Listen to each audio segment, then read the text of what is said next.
What's up, everybody? Welcome to the Fantasy Flex Podcast. I'm your host, Chris Raybon of the Action Network. And as always, I'm joined by one of the top rankers in the game, top 5 over the last 3 years. The most accurate last season, Sean Kerner, the odds maker. Sean, what's going on? What's up? Yeah, just juggling, trying to enjoy the summer while also getting ready for NFL, which is right around the corner. How about you? Oh yeah, it's been a lot of stuff going on, but NFL is taking prime focus now. Going through my season long rankings every day, and those are up at fantasylabs.com, as are yours. But excited for camps to actually start. We'll finally start getting some more injury news. We see who's on the PUP, who's on the NFI, things like that. But we're going to talk about all of that. We're going to talk about running backs specifically this episode, though. The RB1s, the top 12 running backs. We'll go through each one, talk about their floor, their ceiling, whether we like them, whether we don't.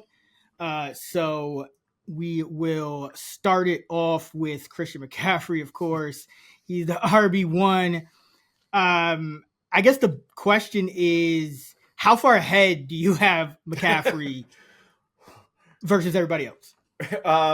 Well, there's no doubt that he should be the number one pick in pretty much every draft.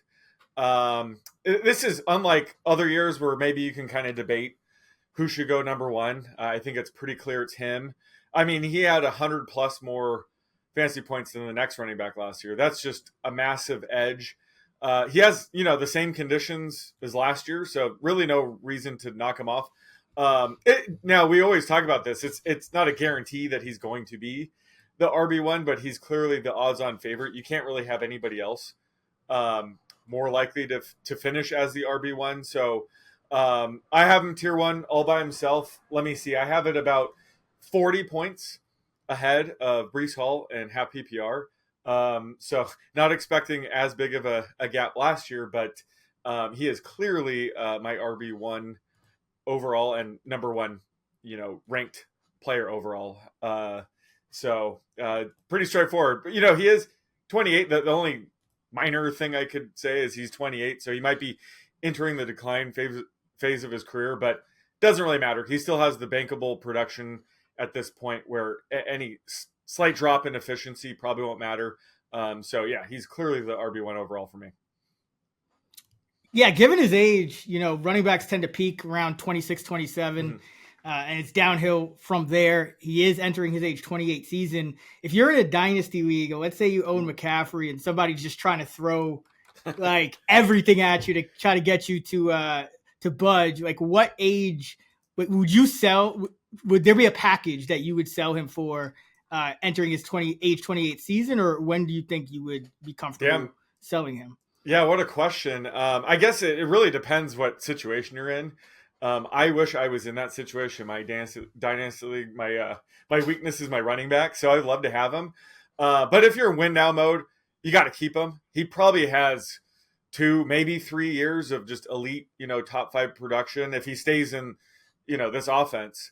So I wouldn't try to get rid of him. But like you said, like I wouldn't mind swapping him out for a younger back like Breece Hall. You need way more than just Breece Hall, but someone like Breece Hall probably has 5 to 7 more years of elite production down the pike. So yeah, when it comes to running backs, he is sort of in that down phase of his career, and it could happen fast, and it could happen due to injuries. It's not always on-field production. So yeah, if you're in dynasty formats and you're struggling and you have CMC, I would certainly consider packaging him up and getting, a couple younger players for sure.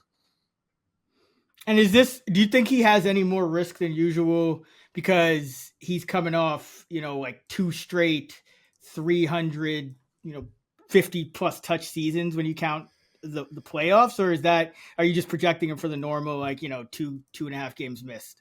Yeah, probably. I'm projecting the normal 2.5 games missed, but remember there was a brief stretch there in like 2020, 2021 where we kind of labeled him as an injury risk. That's just kind of how it goes at the position, right? So the past couple seasons, he's stayed healthy. So, you can't always bank on, a player just missing 0 to 1 games, which he has, the past couple seasons. So That's unfortunately every running back is prone to injury.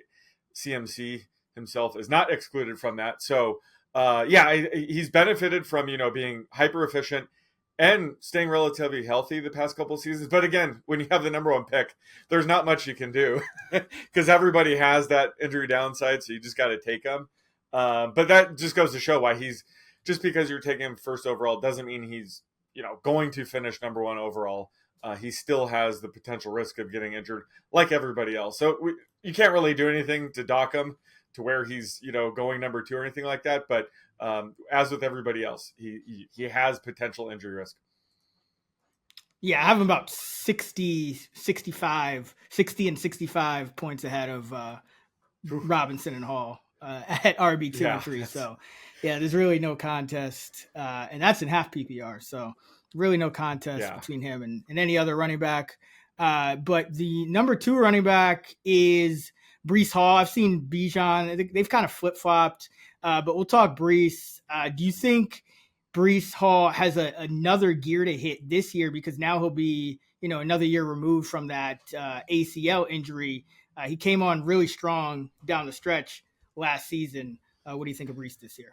Yeah, I mean, it was this time last year. I was saying, he could be limited somewhat in 2023 due to his ACL recovery. And, that was mostly true. He did start off, they signed Dalvin Cook, started off kind of slow in terms of just, overall touches.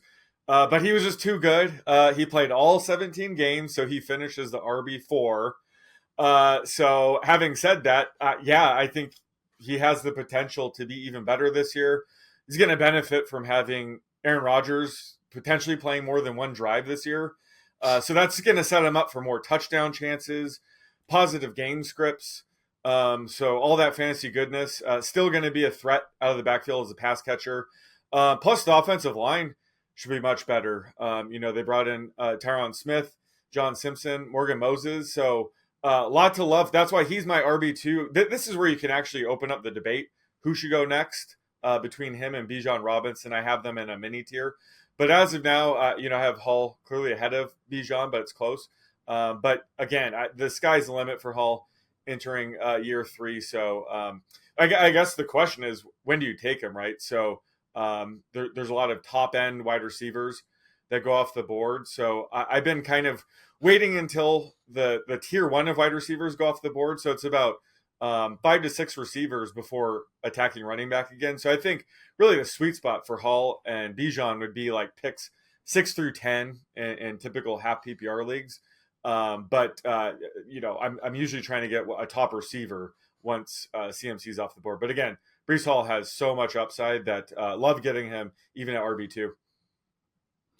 Yeah, I think in drafts, Lamb, Hill, Chase, Jefferson, and Amon-Ra St. Brown, you can make a case for all 5 of those guys ahead of the next running back. And then it starts to get, even out when you start getting to Puka and AJ Brown and those guys.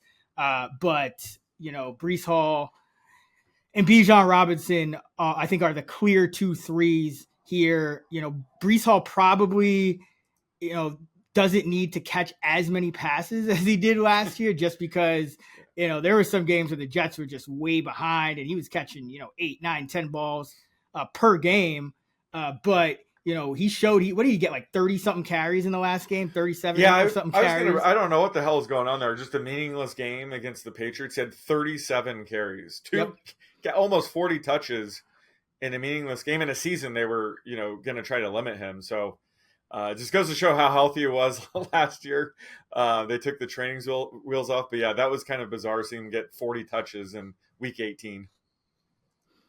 Yeah, I think that, maybe there was some type of incentive that we didn't know about, because he finished 6 yards short of 1,000 rushing yards. He had 178 in week 18. So maybe he was going for that 1,000 and he was short by 6, which sucks. If that's really what was going on. If I remember right, I think he had to clear my season-long rushing prop for him, like 900 yards or something like that. So I think he had incentive to beat that. But again, I just had brutal. I had the 4 running back rushing yard unders I had last year. They all played 17 games.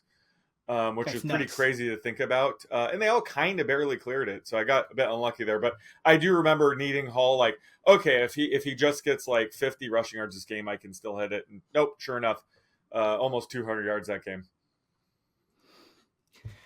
All right, Bijan Robinson. Now he's a guy who we know the talent is there. He's a very high top 10 draft pick. Last year was disappointing. The usage at times was head scratching under Arthur Smith. Now you're going to a new coaching staff for the Atlanta Falcons, and you have Zach Robinson, who's worked on the staff with Sean McVay. He's coming in as the offensive coordinator. So do you think we kind of like what do you see for Bijan Robinson's usage this year as compared to last year? Like, how do you think it's going to differ? Yeah, I'm assuming it's going to be better, and it's funny how we consider him. I would say a slight disappointment last year at RB9, but being like the third or fourth running back off the board, your over under season long finish would probably be right around RB9. So I think he was about in line with expectations. The main disappointment really came from just his usage. He only saw 20 plus touches in 2 games last year. We had brought it up, like Tyler Algier could still, factor in and be more of a 1B type back and eat into his usage. And that's pretty much what happened. So yeah, I think the new coaching staff knows what they have in Bijan Robinson. Not to say Tyler Algier isn't a great backup. He is, but I think they're going to use more one running back sets, really use Bijan in the passing game. Now they have a quarterback in Kirk Cousins that can really open things up where, they won't be able to stack the box. Could see more running lanes for Bijan. So he's coming off a disappointing season, but he flashed the immense upside we all know he has. I mean, he's a generational talent. So I have him ranked right here at RB3. I think he's going to bounce back with a really good season. And I still think Tyler Algier is a good backup to stash, because if Bijan were to miss time, he could, post high-end RB2 type numbers. But I think the new coaching staff knows what they have in Bijan Robinson and will feature him a lot more than last year. So I think, this year he certainly warrants, a top 3 pick. Yeah, I think, it's interesting because, all three, like these 3 guys, McCaffrey, I mean, what are you thinking with Elijah Mitchell? I'm thinking handcuffs here because, that's probably one of these guys are kind of locked in as first round picks, but, if people investing first round picks in these guys in traditional redraft leagues, they might want to look at a handcuff. So is Mitchell still the handcuff for McCaffrey? We know it's Algier for Robinson. He's the most expensive. And then Braylon Allen, rookie for the Jets, will be behind Breece. I kind of like Braylon Allen just overall in terms of his value. But what do you think in terms of those 3 handcuffs? Do you have any leans in terms of which one you like the most? Because, that can kind of factor in for some people. If you can get a handcuff that's kind of free, which I think Allen in non-best ball leagues, especially, like his ADP is still way down there. But who do you like in terms of handcuffs for these 3 guys? Yeah, that's a great question. Algier, he's what is he like around 51? So all 3 of these backups are sort of in the 50s. So I still think Algier's the top one, because we know he's going to step up if Bijan misses time and could still, factor in even when Bijan is healthy. I agree. I think Elijah Mitchell is probably still the backup. Isaac Grendo is a talented back. They drafted him in the 4th round, but I could see Kyle Shanahan just sticking with his vet in a situation like that and just let Mitchell be more of the workhorse back, where Grendo will certainly factor in. So I would still say Elijah Mitchell is fairly safe as McCaffrey's handcuff. Probably not as much as years past, but I still like him there. The thing with Braylon Allen, I think he's probably the backup now. But, they also drafted, Isaiah Davis. We liked Israel Abanikanda last year. I think he's still talented. Like he could, factor in. So it's a little less clear what's going to happen if Breece Hall were to miss time. And anytime there's like some confusion or doubt of who would be the one to step up, they get quite a big of a hit in my running back upside chart, which I'm coming out with this week. So that's the only knock on Braylon Allen. So yeah, I still rank him Algier, Mitchell, and Allen right now.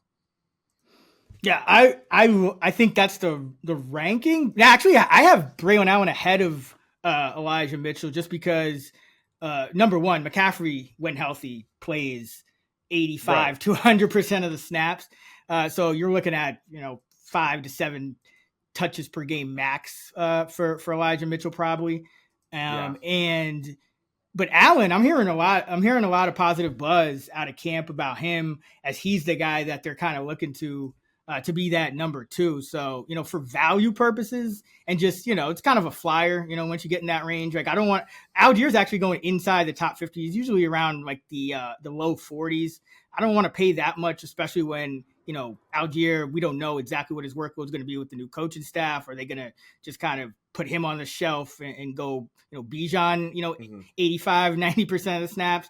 Breece Hall, I think, because he had the injury and whatnot, I do think they're still going to, like they wanted Dalvin Cook to be in that role last year. I still think there'll be some touches behind Breece Hall. So I'm Allen is kind of my a sweeper that I'm watching, and I've been Hmm. getting a lot of in best ball because I think he's a guy who I could see his ADP climb uh, throughout these next 4 or 5 weeks of camp.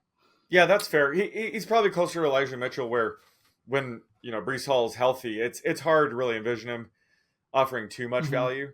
So that's really my only knock on him. But yeah, if he ends up being the clear number two, he'll move way up my RB upside rankings. 96 percentile speed score. So I Nice. would love to see if Brees ever went down. I'm interested to see how that would shake out. But Yep. I think Allen might get 15 to 20 touches. But speaking of guys handcuffs, Johnathan Taylor, I don't know if he has one right now but he's gonna get a ton of work. And it's kind of been a quiet offseason for Taylor. Last year we had all the drama. This year, he's locked in at this RB4 spot in ADP, but no one's really talking about him too much. But I think he has massive upside. I mean, he's sorely one on the short list of guys who can finish, RB1 overall. And he's another one of these guys that if you're looking for a guy to play as many snaps as McCaffrey, just because of what they have behind Taylor. I mean, Evan Hull, and I guess they still got Goodson and Sermon, but nothing really much Yeah. to speak of. So, what do you think of Taylor this year? And do you think he, does he have, is he kind of like that last guy at running back that really has that McCaffrey type upside? Because then you got Jahmyr Gibbs, who I guess he would have it, but he's kind of splitting work with Montgomery. So, what do you think of Taylor and how much are you getting of him in drafts this year? Yeah. I think he does have that upside. I mean, he before Christian McCaffrey took over as the RB1, he was considered the best running back in the league in fantasy. So he does have that ceiling. He's coming off a disappointing season. There's no doubt about that due to injuries and his contract dispute, which could have played into the injuries. Who knows? But when he did play a full game last year, he was the RB10 in terms of best ball points added per game. And he was competing with Zach Moss for touches when he was healthy. Zach Moss looked really good last year. So kind of what you alluded to, he doesn't have the same competition this year. Should be back to that workhorse back. I mean, hell, when Zach Moss was making spot starts, didn't we have him like in our top 5 every week? I mean, that's Zach Moss we're Yeah. talking about. So just anytime you get a workhorse back in this offense, they should be treated like a top 5 back. And Taylor is certainly an elite back. So, I like him here. The only problem is he's kind of sitting atop a tier of, 4 to 5 backs that I have ranked, all within a point of each other. But you can't really get too picky at this range. This is really the end of the first round, beginning of the second round. You're deciding, do you want to take 2 elite receivers or take one of these backs? That's really what it comes down to. And Taylor's, an excellent option there. But I think it comes down to kind of what you want to do, because there's usually really good receivers there, and you could take a swing on one of these backs and hope someone makes it back to you. But it's more of an overall draft strategy, I think, with these guys. And if you're the type person that likes the zero RB strategy, load up at receiver here and skip these guys. But I have no problem taking a guy like Taylor at the end of the first round or beginning of the second, and pair him up with an elite receiver, I think that's a perfectly fine start to your draft. Yeah, he just feels like, I know he's at the top of a tier with, ahead of, Gibbs and Saquon Barkley and Kyren Williams, but I do feel like the floor for Taylor is a lot higher, just because when you have Gibbs, you're talking about a lot of variance, because just how much does that split change from last year, where it was, Montgomery was kind of on 60-40 in terms of the carries for Montgomery, and kind of reversed in terms of the passing snaps. Then you got Barkley on a new team, Kyren Williams, Blake Corum, he has to compete with. So it, like, Taylor, I mean, you got Evan Hull, who missed most of his rookie season, and like I said, Sermon, Goodson, just not much to speak of behind him. So I don't mind Taylor at all here, even though he is on the top of a tier, because he's like, if you look at floor, I feel like he's almost in a tier by himself.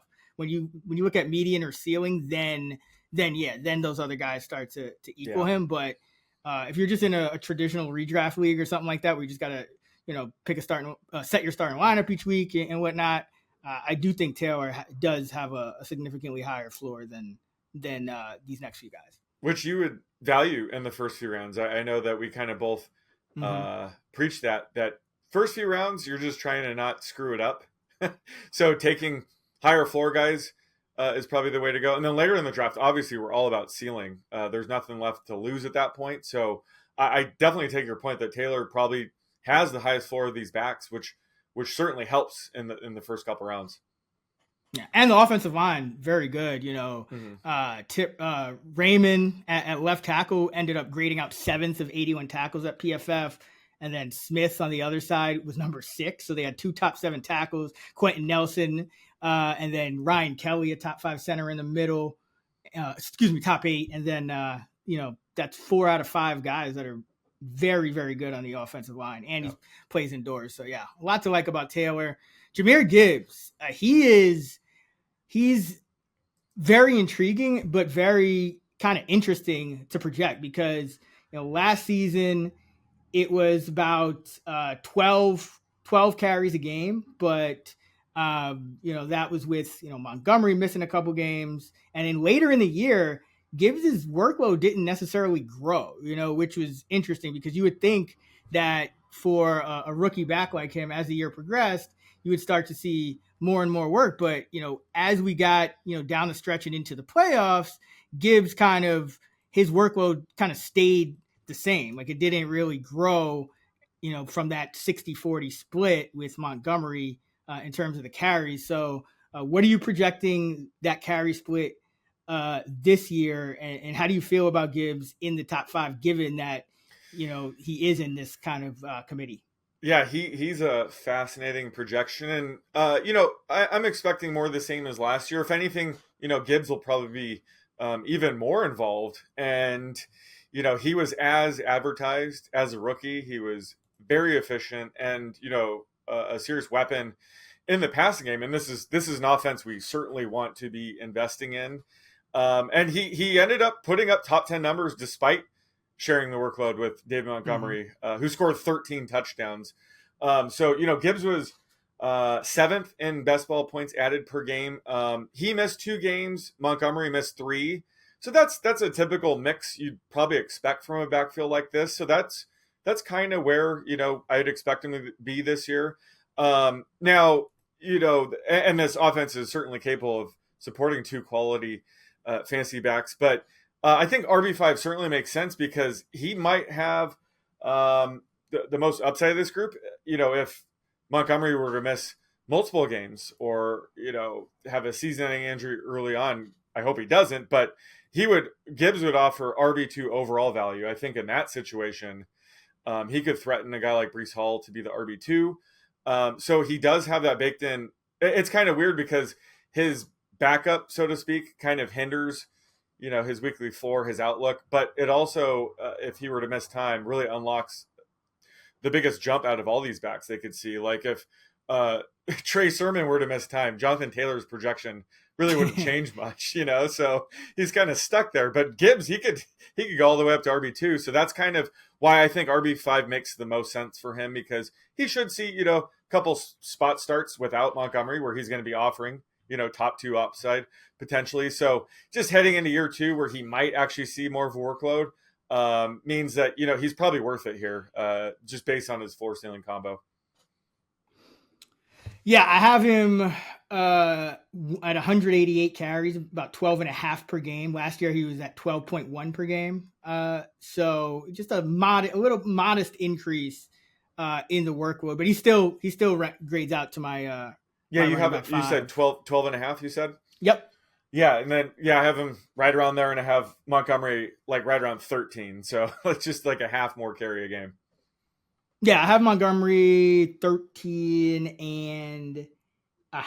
So yeah, I have Montgomery with 1 more carry per game. But that's a bigger drop for Montgomery because last year he averaged 15.6. Right. So you expect a little bit of regression just in the Lions' overall run volume, because last year it was just a really great season for them. A lot of positive game scripts. They're gonna have a tougher schedule this year and whatnot. But yeah, overall, I'm expecting a slight increase in terms of the snaps shares for Gibbs. But I would have kind of equaled them out. But it's just that the fact that down the stretch into the playoffs, he didn't really increase in workloads. That's the only reason I'm not really giving him a huge boost in terms of the workload. Barkley, I think, is really interesting. So I actually did a piece on Fantasy Labs where I looked at over the last decade, running backs drafted in the top 36 who changed teams versus those who didn't. And the running backs that change teams tend to be overvalued. Any way you slice it, whether you look at their value versus ADP, whether you look at their upside, their floor. So Barkley, we've only had a handful of backs over the last decade that have changed, that are on a new team, be drafted as a top 12 back, period. It's very rare that it happens. So this year we have about 3: Barkley, Henry, and if Josh Jacobs goes in the top 12, depending on what site you're at, he would count as well. So a little concern from that angle. There is some uncertainty here with, just how, is he going to get the DeAndre Swift workload? Is he going to get more like this old school Saquon Barkley workload? Is he going to get any of the tush pushes? There is some uncertainty there. So how are you projecting Saquon with Philly relative to what you would project him with if he was still on the Giants? Yeah, he's also a fascinating projection. And, honestly, Barkley to the Eagles could resemble sort of Christian McCaffrey to the Niners, just in terms of holy shit, didn't even realize that this is possible, because, he's an elite running back going to a better situation. Is going to have a much better offensive line in Philly. So you should see, pretty big boosts in terms of efficiency. That's not to say there aren't concerns, because, Jalen Hurts tends to scramble as opposed to check down to his running back. And more importantly, Jalen Hurts takes up most of the goal line work with the tush push. And you kind of hinted at it. I remember on our favorites episode with Simon, he was kind of mentioning that the Eagles are, playing around with Barkley being the ball carrier in the tush push. And I think that is something we have to monitor very closely, because I think there is, a non-zero chance they could have him, handle those. This is a way to preserve Jalen Hurts. They're bringing in Barkley to be the running back. He's a bigger bodied running back. He could certainly, handle it. So that is something that I know you and it would really impact our projections for both players. And if that were to happen, if they were to just say, Barkley's now the main ball carrier in the tush push, he would have RB1 overall upside, to compete with Christian McCaffrey. So that is in his range of outcomes. Do I think that's going to happen necessarily? No. But I think at worst, Barkley is going to be a top 10 back in this offense, even despite not seeing as many, short yardage touchdowns or receptions as we're seeing. But I think the efficiency's there. And there is still, massive touchdown upside in this offense. especially if he were to be a part of the tush push plans. So I think just having said that, he does, similar to Jahmyr Gibbs, he does have like more upside than I think we realize. So I'm definitely okay taking him here at RB6. Yeah, the ceiling is massive because I agree. I think that there is a non-zero chance that he could be used like Christian McCaffrey. There's also a possibility that, looking at how much Jalen Hurts struggled with the blitz last year, maybe they're trying to increase Hurts's utilization of, running backs in the passing game. That's just more of a possibility. It's not anything I've specifically heard. But yeah, the upside is all there, but it's just the floor, I think, is also a little bit lower because there's just some uncertainty. We just don't know, exactly how he's going to be used. If it's DeAndre Swift, that would be a little disappointing. And even if it's Swift, not counting that week 1 game where he was like playing behind Gainwell, but that would be disappointing. But then you also think, okay, well, they did pay up for Saquon in free agency, so you would think they're going to kind of use him till the wheels fall off. So wider range of outcomes, I think, than usual. And he's a year older, headed into, what is this, age 27 season now? So yeah, sounds about right. Yeah, so it's, I think the RB6 ranking is where I have him. It is right. I think overall, like if I'm in a best ball league, I probably want to still have less exposure to him than the field, just because, when you start getting these older running backs, new teams, and the O-line isn't going to be as good, with Kelsey retired. I do think there's some risk there, but I do want to have him, you can have build some unique build in terms of roster construction with him, because you can go, like, he can be your anchor running back if you're going like just one running back early, and kind of like a hero running back, I guess you call it. You could also double up if you get like one of the top 3 running backs. You can sometimes Saquon will fall to you in round 2. So I kind of like going with the more contrarian running back heavier builds when I'm drafting Saquon. But overall, I do think I want to have less of him than the field, just because, RB6 is, there's still a lot of stud receivers going there. And, given just the how running backs tend to miss more games, and Barkley's age, and the fact that he's had injuries, and just all the uncertainty, overall, I'm not like overly excited about him, but the ceiling is there. So I do want to have him somewhat, but I'm going to be fading him a little bit. Yeah, and Jason Kelsey's retirement obviously hurts the offensive line, but that's something that could shake up, how they handle the tush push, as in giving Barkley the ball or something like that, some variation of the play. So I think that overall that hurts Barkley, but it could set something up where Barkley's involved in the tush push. But yeah, again, like, this is the range where you get, potentially a stud receiver in the first round, then you get Barkley in the second round, or kind of vice versa. So I think you could still get Barkley and a stud receiver. It's kind of just up to you how you want to start the draft with, 2 stud receivers, or mix in someone like Barkley. All right. We'll get through running back 7 through 12 in a minute. But before we move on, just wanted to pause really quick to talk about fantasylabs.com. That's where all of our season-long fantasy football content for 2024 will live. Fantasylabs.com has all our rankings, which we update weekly, some pretty much daily at this point. And it's all downloadable. We'll have all our sit start info there once the season starts. And all of our award-winning analysis and content. So be sure to check out fantasylabs.com. That's different from prior years when our fantasy stuff would be over at actionnetwork.com. And right now, you can get $20 off a Fantasy Lab subscription by using the promo code FLEX20, FLEX20 at fantasylabs.com/flex. That's $20 off all of our season-long fantasy football content at fantasylabs.com/flex with promo code FLEX20. Visit fantasylabs.com/flex to take advantage now. That promo code FLEX20. All right, RB7, Kyren Williams, your boy. How are you projecting him this year? Because I go back and forth with him. It's really tough because he's one of those guys where, with running backs, we're kind of just projecting like a uniform amount of missed games for the position. I think that's the way you and I do it, except for really special cases. But Kyren hasn't played more than 12 games in either of his 2 pro seasons, and Blake Corum was a rookie drafted on early on late in day 2, and I do think that they want to kind of scale back Kyren's workload a little bit. Last season he had 260 touches in the regular season, 274 if you count the postseason.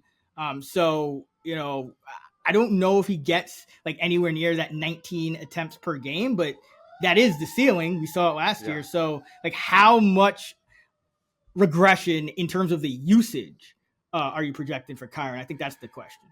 Yeah, so he's tough to project, but I regret being a Kyren stan when he was a rookie in 2022, and then just giving up after Sean McVay frustratingly used Cam Akers as the lead back.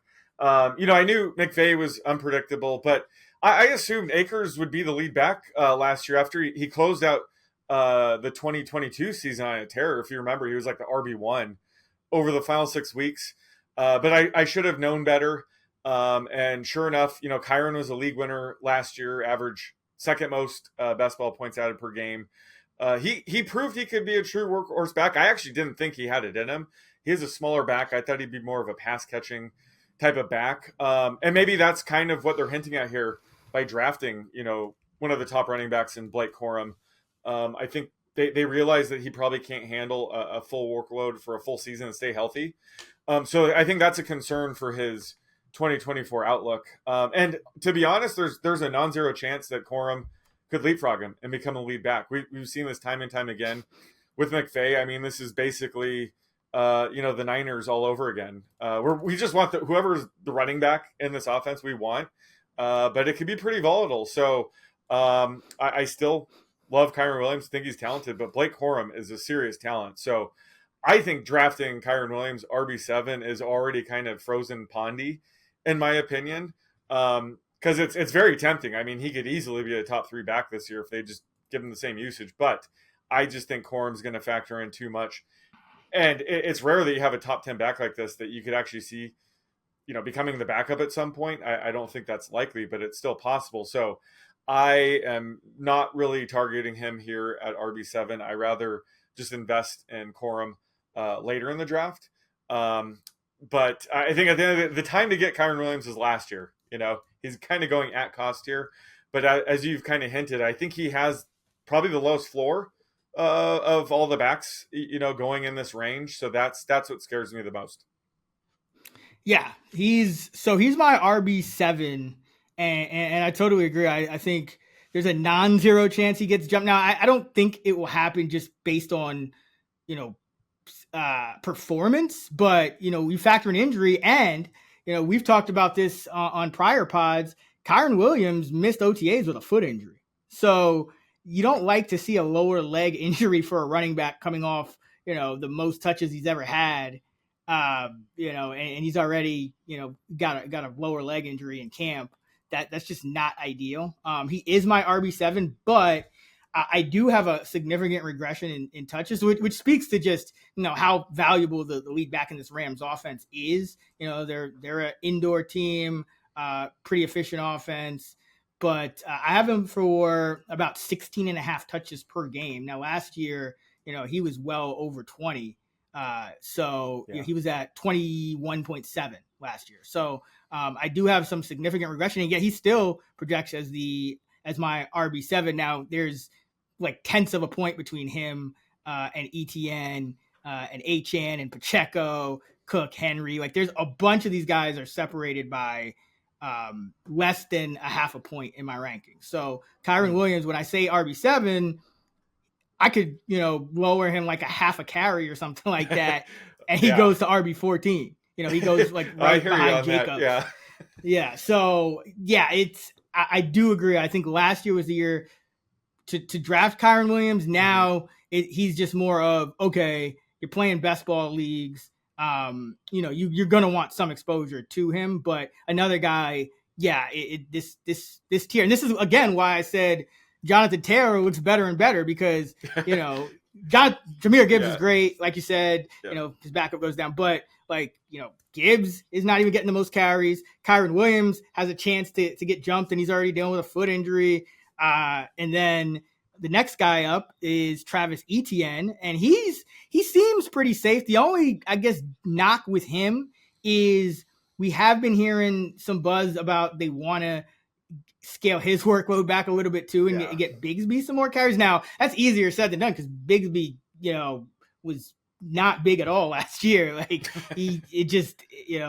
he plays like he did last year, he's not going to get much work. But we did see Etienne's usage down the stretch kind of decrease a little bit as well. So I'm curious as to how you're feeling about Etienne. Do you have him as RB8? Do you have him higher? And how do you kind of compare him versus Kyren? Do you feel like Etienne has a higher floor, or are you about equal? Yeah, I think he does have a higher floor. That's why I have him flipped. I have Etienne as my RB7 and Kyren as my RB8, albeit with wider range of outcomes towards his floor, I think, for Kyren. But, Etienne had just an amazing season last year, finished third overall. Credit to playing all 17 games. But he was tied for 6th in points per game. So I think the situation remains similar this year. And I fell for the Tank Bigsby hype a little bit last year. So I was a little bit down on Etienne. So it's one of those situations where it's like, fool me once, shame on you. I'm not going to fall for that again right here. And Bigsby struggled. And I know, Doug Peterson's saying he wants to get him more involved, but it's one thing to say it as coach speak, and it's another thing to do it. So just at the end of the day, I'm thinking, who am I more worried about? Tank Bigsby or Blake Corum? And my answer is I'm more worried about Blake Corum. Mm-hmm. So that's why I'm going to be drafting Etienne ahead of Kyren Williams. I just think that it's less likely that Bigsby will eat into his workload enough to matter. And you kind of hit the nail on the head earlier when you were fiddling with Kyren Williams, his rushing attempt projection just going down a half carry.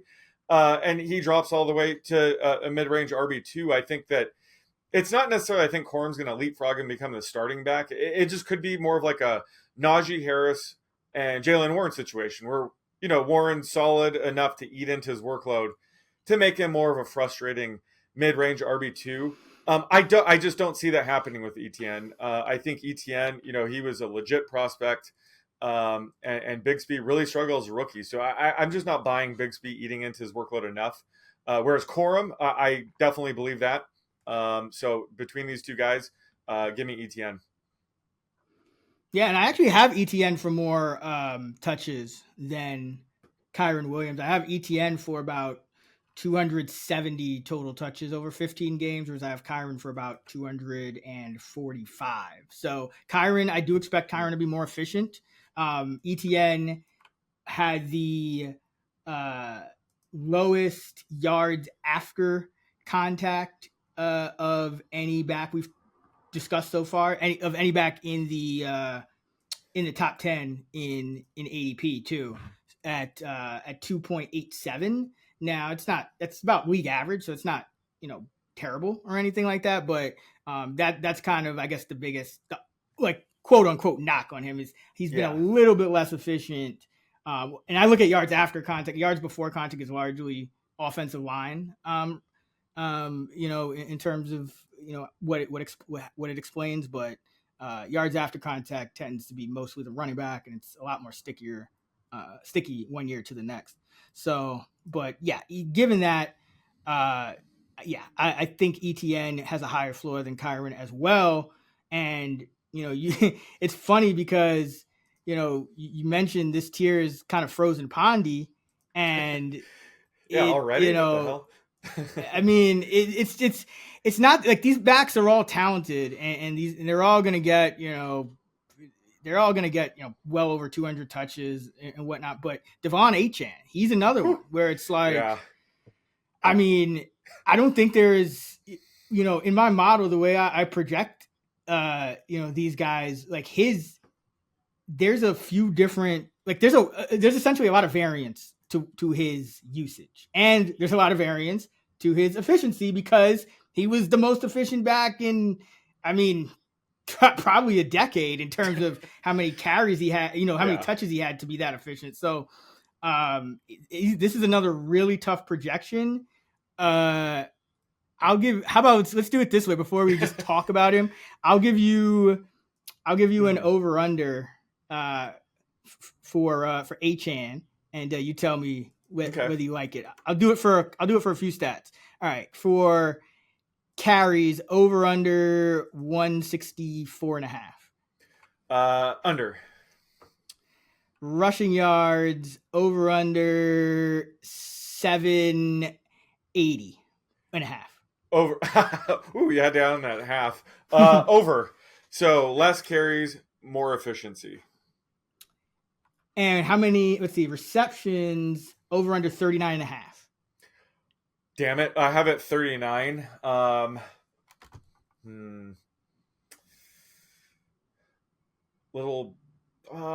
go under by a half. Those are good lines. Those are great lines. Oh, so you're setting up where do you I have him? Yeah, where do you have him? Well, just based on projections, RB14. Where do you have him? I have him RB9, but he's literally less than a tenth of a point ahead of my RB10, 11, and just over a tenth of a point ahead of my RB12. So this is why I ask you, because like I can literally not even a half carry, like a quarter carry or quarter touch, like a percentage or two of route rate. It changes everything. So this is a really tough projection, but I think the starting point for projecting Achane, Miami probably isn't going to have the number 3 and 4 backs quite as involved this year. I mean, that was just, a special year where Miami put up a bunch of big numbers and had a bunch of blowouts. And so you got Brooks involved and whatnot, but you got to think Etienne and Mostert, if healthy, get about 90% of the backfield carries, 95% combined. So that should be about 21 carries. Last year they averaged 24.2 non-quarterback design carries. So I'm expecting a little bit of a regression, but Achane, Mostert, carries per game. What do you think? Like, is it 50-50? Is it 55-45 Mostert in terms of the split? Like, what do you have it? Yeah, I would say that Mostert will probably get, I have him about a carry and a half more per game, but Achane will get a little over more than one reception than Mostert per game, and Mostert will probably get the easier touchdowns, the goal line touchdowns, whereas Achane can score from anywhere on the field, which is certainly valuable. So you already said it, Achane's going to be very volatile. At the end of the day, it's going to come down to how many games were Achane and Mostert healthy between the two. I think that's what his final rank's going to, dictate. But he's easily the most polarizing back in the top 10. I would say he could be at the top of the next tier. I think this is a bit of a tier jump. I think Derrick Henry is still in this tier 3, whereas Achane's certainly towards the top of the next one. But just all the uncertainty at this point in the draft, you really, kind of playing a bit risky. With him, he missed 6 games as a rookie. It was a knee injury. He also battled, toe and rib injuries, but he played through them. So I'm not sure it's fair to call him as, like an injury risk. But backs in this scheme do tend to be, because, McDaniel comes from the Shanahan coaching tree, where he likes these smaller backs with a ton of speed. And just the way the run scheme works, there's a lot of trust in the offensive line, so they could take some, potentially bigger shots, and they're smaller backs. So, both backs are sort of injury prone. So I think they both have a wide range of outcomes. If Mostert were to miss time, I think Achane would easily be, a top 5 back. But when healthy, there's no denying that Mostert is eating a ton of these high value touches, especially near the red zone, where it just makes it tough for me to take Achane RB9, right? I mean, he's one of the sexier picks. Like if you're watching the games, you said it. He's like the most explosive back in the league, bar none. Like he's exciting to watch. He's very efficient, but you just can't ignore Mostert. You can't ignore some of the injury risks. So it's a tough buy for me at RB9. I wouldn't have 0 shares here, but I definitely wouldn't be overweight. Yeah, for me, this is why this tier is a best ball tier. Like it's like all the guys we've mentioned. Taylor, I'm fine, but like Gibbs, Barkley, Kyren, Etienne, Achane, these are pretty much best ball. Guys for me, because the way the draft board is kind of sets up. If I'm just in a regular league, then I'm usually going some form of 0 RB more often than not. And that will depend on draft, but I'll take McCaffrey, Breece, Bijan, but generally speaking, that tier of Gibbs, Barkley, Kyren, Etienne, Achane, and the next few guys we'll mention, it's just I think they're going a little bit too high relative to the wide receivers for the uncertainty, because we know Achane is amazing, but you could probably say the same thing about Etienne you could about Kyren. Like last year was the year to draft him. Oh, true. I remember, you were hyping up Etienne in like May last year, right after the draft. Yeah. And I mean, heck, maybe that's Jalen Wright this year, who's by the way bigger, a little bit bigger than Etienne. So, and super fast as well. So, it's what his rank is probably not. I don't know if I'm going to leave him at RB9. That's kind of where the consensus is. But like I said, I have 0.2 of a point between RB9 and RB14. So a lot of things could shift. But yeah, overall, I would rather draft receivers here unless it's best ball, because I think the floor is just, like, you just don't know. Like he could, I mean, remember, you had games where Etienne would get like 9 carries for, like, look at that playoff game against Kansas City. You got like, what? Not even 10 carries, didn't do much of anything. Mm-hmm. Now, I do have him and Mostert pretty much equal in carries, because Mostert is, on the other side of 30. What is he? 30, entering his age 32 season, I believe. Yeah. Right. Yeah, age 32. And Mostert has never, I mean, Etienne, we have 1 season of him not being healthy, but like Mostert, you've seen this time and time again. So, but then again, like I said, Jalen Wright could factor in. So it's tough. I think the floor in regular redraft league is a little too low at this spot relative to the receivers. Best ball, obviously, that's where you want some shares. Derrick Henry, another one of these guys who changed teams, goes from the Titans to the Baltimore Ravens. Keaton Mitchell probably be out most of the year, so he's not going to factor in. So Henry should get a decent amount of work. Last year, I believe he led the league in carries. So, it's not like this. He can't still tote the rock, but he is entering his age 30 season, and he's had, 2 straight seasons at 300 plus touches. 4 of the last 5, he's had 300 plus touches. So I do think there's just that risk of, new team, uncertainty there. Not crazy uncertainty, but you do worry just because Monken like abandoned the run in that playoff game.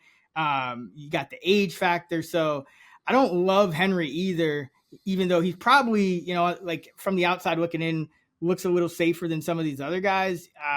Entering his age 30 season, just the body type coming off 300 plus touches, I don't feel great about it. I actually have him RB 12 in my ranks, so I actually have some younger guys, Pacheco and James Cook, a little bit ahead of Henry, especially because PPR, you don't expect him to do much of anything. But where are you on Derrick Henry? Yeah, so he's my RB9. This is a situation where it's a stud running back going to a better situation, in my opinion, and yeah, his age is a legit concern, and the wheels could come off at any time, if I'm being honest. But I think he looked good enough in his age 29 season last year to think he might have 1 to 2 solid years left in him. And any like potential like age curve drop in efficiency could be offset by just a better situation with the Ravens. Defenses already have enough to worry about with Lamar Jackson under center that it's finally going to take the focus off of Henry, who was the focal point of the Titans offense for years now. So that could help him. But I think more importantly, it's just going to be the goal line carries. He scored 7 touchdowns on 16 rush attempts inside the 5 last year. Took most of the rush attempts for the Titans, expecting the same with the Ravens. But they had the second most rush attempts inside the 5-yard line, 2 running backs. Lamar Jackson, it's not like the Eagles where they're giving, Lamar Jackson goal line work.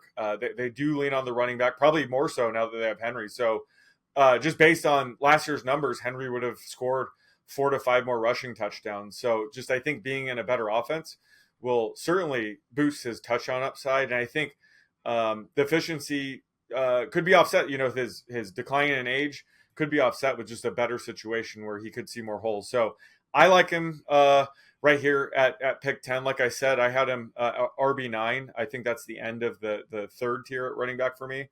And he's one of those backs we keep saying he has a very high floor. Some of these backs, we're kind of concerned about their floor. He doesn't really have that concern at all. So I definitely like taking him RB9 here.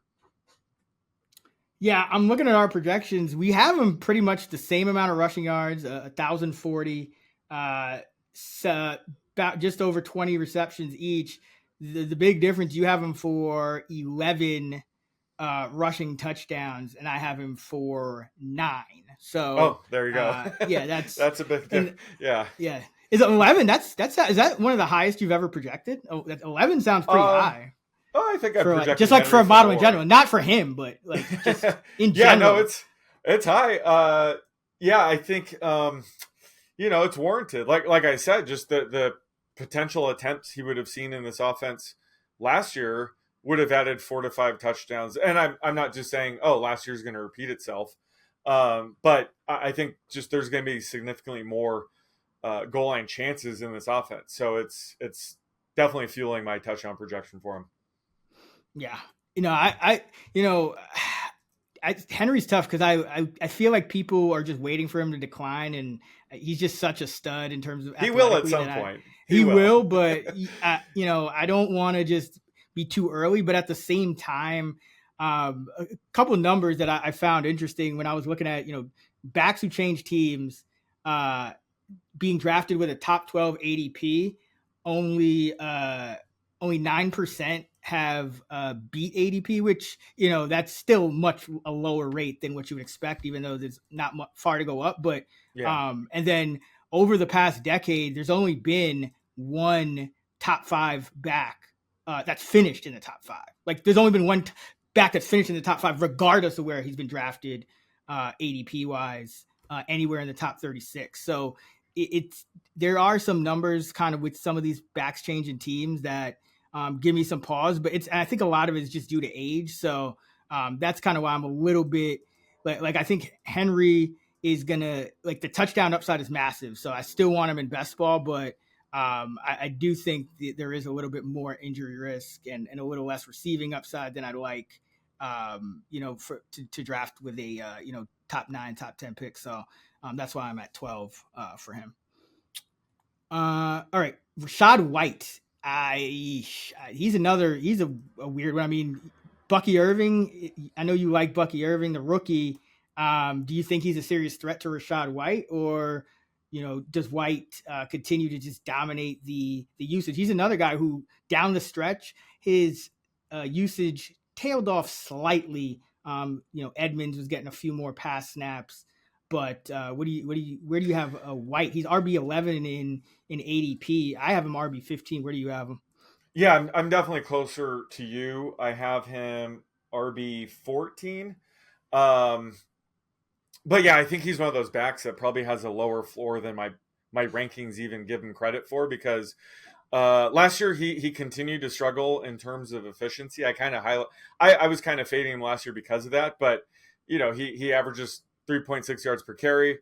Was actually a drop from his rookie season at 3.7 yards per carry. But not all the blame can be placed on him. Tampa Bay was dead last in ESPN's run block win rate. And I think the coaches realize this. That's why he still operated as the workhorse back and why he was still a viable fantasy option. They tried to mix in early in the season. It was Sean Tucker, but he struggled to really be the true number 2 back, maybe eat into his workload. So then they switched to Keyshawn Vaughn, who struggled. And then Chase Edmonds was finally healthy by week 8, I believe, and he struggled too. So I think that's kind of the point, is White didn't really have much competition from the number 2 slot. So the fact that they do bring in Bucky Irving, the 4th round pick out of Oregon, he is a smaller back, 5'9", 192, but he's a much more physical runner than his size would indicate. So I think he could be the first serious threat for White.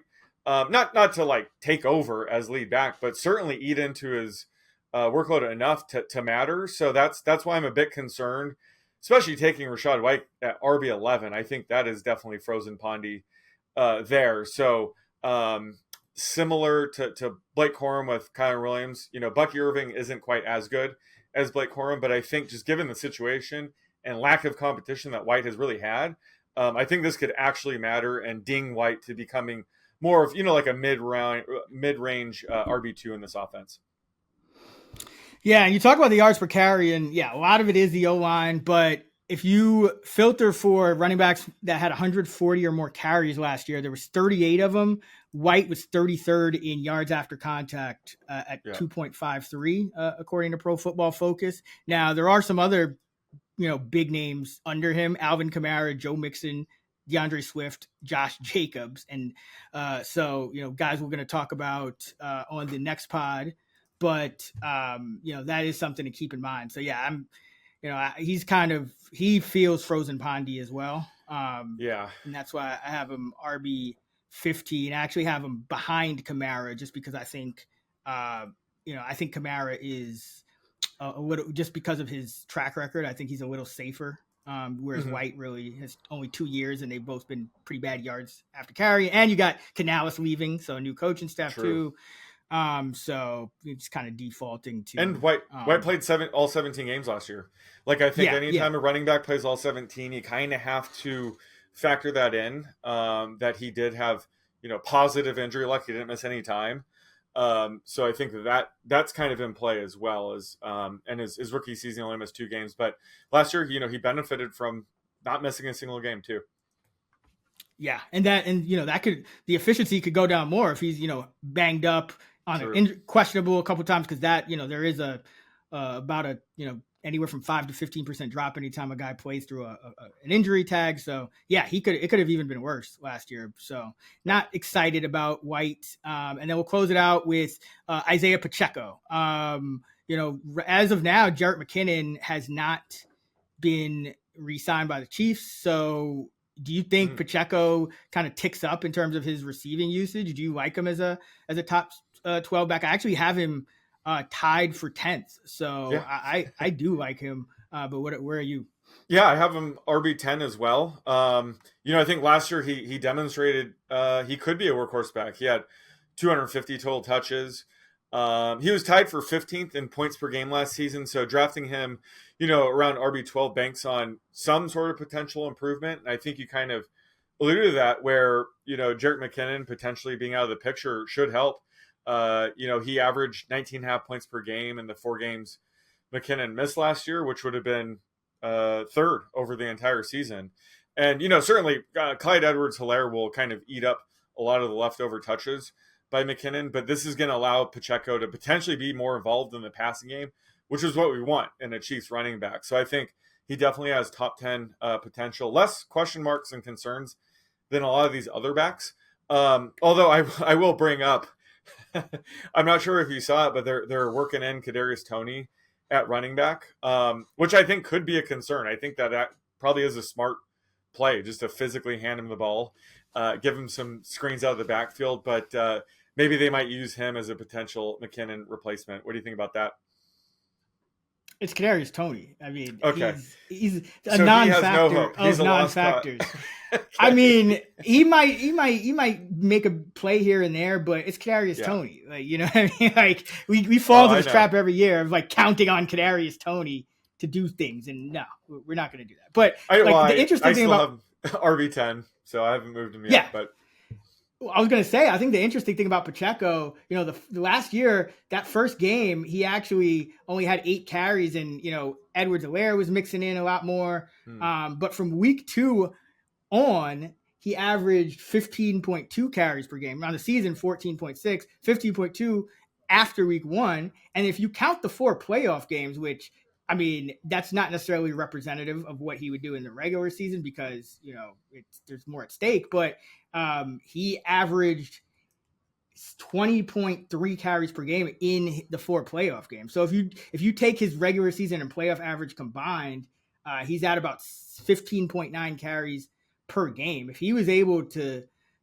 carry that much, even with no increase in receiving usage, which he also that increased as well, but just adding like an extra carry and a half per game would be massive for him because we talked about how close everything is. So I think Pacheco is a guy who at RB12 probably going at cost or a little bit even below. So he is a guy that's where I'm starting to I'll start investing into the a running back around this tier. But even him, there's still other positions that I'd rather draft here. But I think Henry, Williams, Etienne, Barkley, like those guys worry me a lot more given cost than Pacheco, who you're taking Pacheco 3rd, maybe even the 4th round, depending on your site, the site you're drafting at. I think that's a decent value for a guy that does have some room to grow usage wise, both carries and in the passing game. All right, that is going to wrap it up for our top 12 running back episode. Part 2 will drop on Thursday morning here on the Fantasy Flex feed. We'll get deeper in the weeds with some of the backup running backs as well, because we'll talk about guys out in the flex range and outside that as well in our next episode, in addition to the RB2 tier. So be sure to smash that subscribe button wherever you listen to podcasts. And don't forget fantasylabs.com for all of our fantasy football content this year. Fantasylabs.com/flex. And you can use code FLEX20 for $20 off a Fantasy Labs subscription. Sean's on X at @_oddsmaker. I'm at Chris Raybon. We're at those same handles on the free award-winning Action Network app. Until next time, let's get this money.